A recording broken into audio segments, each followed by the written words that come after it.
Les années passent et l'enfant ne vient pas.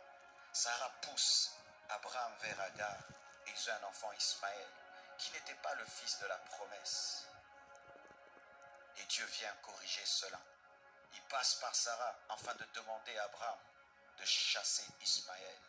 Ismaël est le symbole de la volonté permissive, de quelque chose que tu as fait parce que tu étais impatient, d'une relation dans laquelle tu es parce que tu as forcé dans la chair, d'une chose que tu trimballes dans ta vie mais tu sais que ce n'est pas le plan parfait de Dieu. Et Dieu t'a toujours dit d'ôter cette chose de ta vie. Et certains, ils attendent le soir pour enlever Ismaël de leur vie, alors que c'est le matin. Il y a quelque chose dans ta vie qui n'est pas la volonté de Dieu. C'est Ismaël.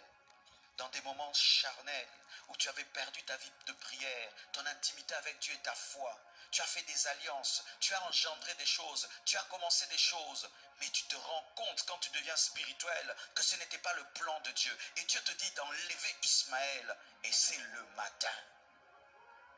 Ismaël peut être même un ministère que tu as commencé, mais ce n'était pas le plan de Dieu. Ismaël, ça peut être un fiancé avec lequel tu es, mais ce n'est pas le plan de Dieu. Ismaël, ça peut être une affaire dans laquelle tu es, mais ce n'est pas le plan de Dieu. Ismaël, ça peut même être une maison dans laquelle tu habites, mais ce n'est pas la volonté parfaite de Dieu. Ismaël est un enfant, mais n'est pas la promesse. Quand tu as Ismaël dans ta vie, plus tôt tu te débarrasses de lui, plus tôt Isaac grandira, car la présence d'Ismaël met mal à l'aise Isaac. Qui est Ismaël dans ta vie? Un amoureux de Dieu ne tarde pas d'enlever Ismaël. Tôt le matin, il enlève Ismaël. Quand tu te rends compte dans ta vie que ce que tu pensais être le plan parfait de Dieu n'est pas le plan parfait de Dieu, tu peux dire à un fiancé, je pensais que tu étais l'homme de ma vie. Mais Dieu m'a dit que moi, je serai une grande servante de Dieu. Je ne peux pas épouser un païen.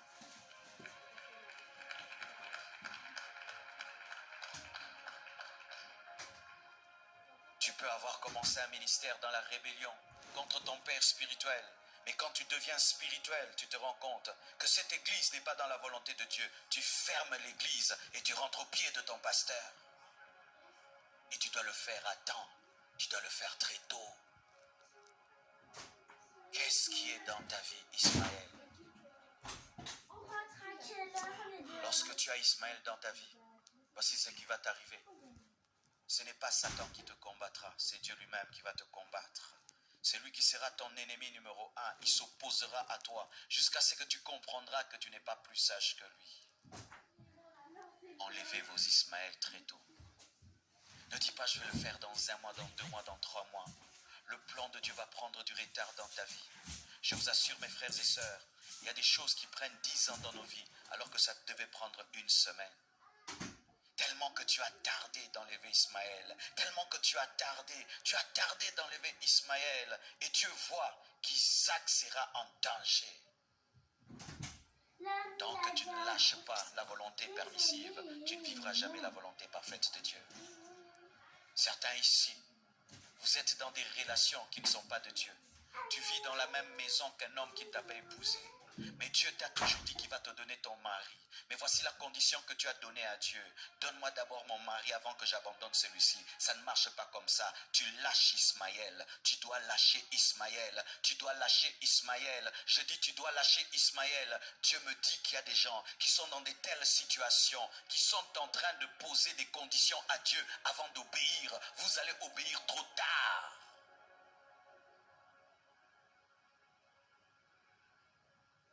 Le Seigneur te dit que les affaires que tu fais, ce sont des mauvaises affaires.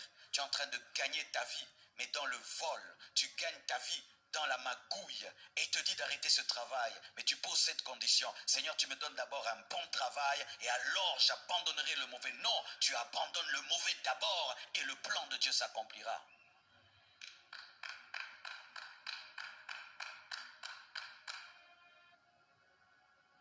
Es-tu dans la volonté parfaite de Dieu?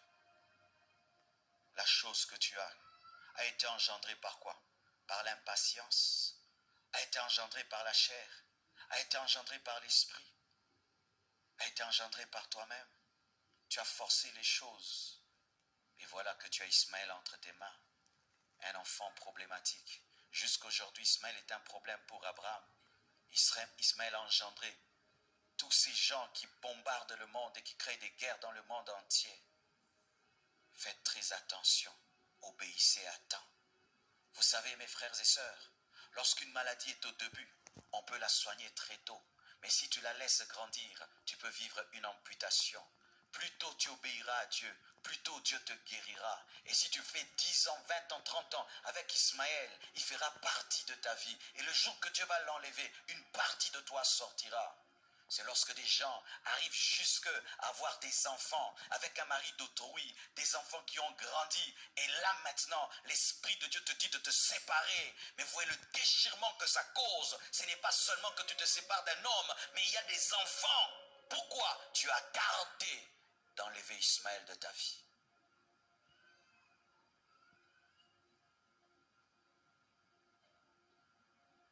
Écoutez, c'est bien. Dire qu'on a bien prêché dans la convention, c'est bien. Mais si après nous avoir écouté, mes frères, vous ne pratiquez pas ce que vous avez entendu, et vous tardez encore, et vous tardez encore, vos cœurs vont s'endurcir. Les hommes de ce monde disent qu'il faut battre le fer lorsqu'il est chaud, pendant que l'Esprit de Dieu est en train d'opérer dans ce domaine de ta vie. Profite-en pour décider et te libérer d'Ismaël. Abraham aimait Ismaël. Ismaël était son fils. Mais quand l'esprit est passé par Sarah pour l'enterrer, très tôt matin, il a obéi. Pourquoi? Parce que s'il faisait 2 semaines, il allait changer d'avis. Je ne sais pas si ça t'arrive. Des fois, pour faire une chose, il faut vite la faire. Car si tu tardes, le diable va te parler et tu vas trouver des arguments pour rester dans un mal pendant 2 semaines. Et puis 2 semaines, ça fait 1 mois, 1 année, 2 ans, 3 ans. Et tu te retrouves à ta mort. Tu n'as jamais abandonné Ismaël.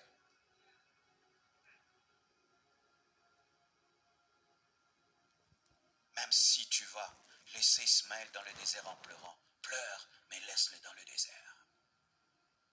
Même si tu vas te séparer de cette fille en pleurant, pleure, mais laisse-la dans le désert. Même si tu vas sortir de cette relation en pleurant, pleure, mais laisse ça dans le désert, parce que Jésus ne vient pas par Ismaël, Jésus vient par Isaac, Jésus vient par Isaac. La promesse n'est pas faite à Ismaël, elle est faite à Isaac, et tu es en train de t'attacher à ce qui ne t'engendrera rien du tout. Certains même, vous êtes dans des églises qui sont des Ismaël.